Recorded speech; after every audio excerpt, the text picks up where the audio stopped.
تو یہ جو انسان کا وجود ہے، جسم ہے، یہ مرکب ہے دو چیزوں کا، ایک مٹی اور ایک روح۔ تو روح کی جب تک ہم نہ تربیت کریں، جب تک روح کی خوراک اس کو نہ دیں، جسم کو ہم خوراک دیتے ہیں، ڈاکٹروں کے پاس بھاگتے ہیں، رپورٹیں کراتے ہیں، ٹیسٹ کراتے ہیں کہ میرے کہیں جسم کو نہ کچھ ہو جائے، کہیں ہلاک نہ ہو جاؤں، مر نہ جاؤں، فوت نہ ہو جاؤں۔ تو جس کی وجہ سے یہ جسم چل پھر رہا ہے وہ کیا ہے؟ وہ اس کے اندر موجود روح ہے۔ اس کو جو بیماریاں لگتی ہیں اس کے لیے ہمارے معاشرے میں رواج ہی نہیں ہے کہیں جانے کا۔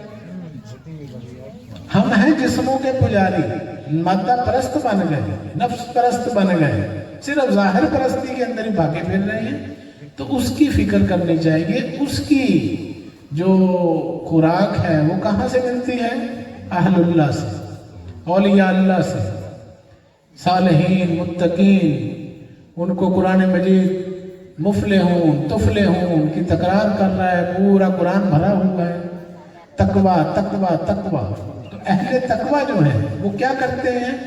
وہ اپنے قریب آنے والوں کو صفائی قلب و باطن کا درس دیتے ہیں کہ اندر کی صفائی کر لے دل دی صفائی جے دیدار چاہیدہ، تو جہانتوں کی لینا تینوں یار چاہیدہ۔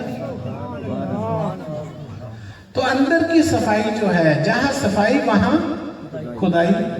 تو جب یہ اندر کی ہو جائے گی صفائی تو ظاہر ہو جائے گی خدائی۔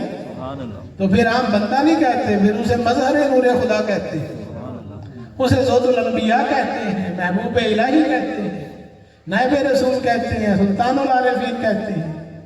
دل دریا سمندروں ڈونگے کون دلاندیاں جانے ہو، حضرت سلطان باہو رحمت اللہ علیہ فرماتے ہیں، بچے ویڑے بچے چیڑے بچے ونج مہانے ہو، جو کوئی محرم دل تا ہوئے سوئیو رمز پچھانے ہو۔